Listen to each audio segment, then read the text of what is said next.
කවුරුවත් කැමැත්තෙන් අපේ දෛවයේ ලියලා නැහැ. තවත් බලවේගයක් අපේ දෛවයේ ලියලා නැහැ. යම්කිසි දේව බලයකින් හෝ අපේ දෛවයේ ලියලා නැහැ.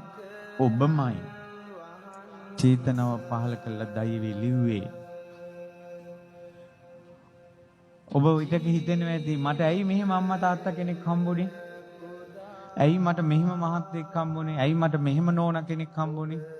ඇයි මට මෙහෙම දුවෙක්? ඇයි මට මෙහෙම පුතෙක් හම්බුනේ? ඇයි මට මේ ගමේ ඉන්න සිද්ධ වුනේ?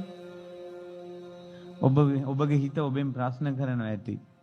ඒකට දැනට තේරෙන විදිහට ඔබ වචනයක් දාගන්න දෛවය. ඔබ දාගන්න දෛවයේ උරුමය. හඬන්න එපා, වැළපෙන්න එපා, තවත් කෙනෙකුට සාප කරන්න එපා. ඔබමයි ඔය දෙමව්පියෝ ලැබෙන, ඔබමයි ඔය ස්වාමියා බිරිඳ ලැබෙන, ඔබමයි ඔය දරුවන් ලැබෙන දෛවයේ ලියාගත් චේතනාවක් පහල කරලා කරපු කර්මය.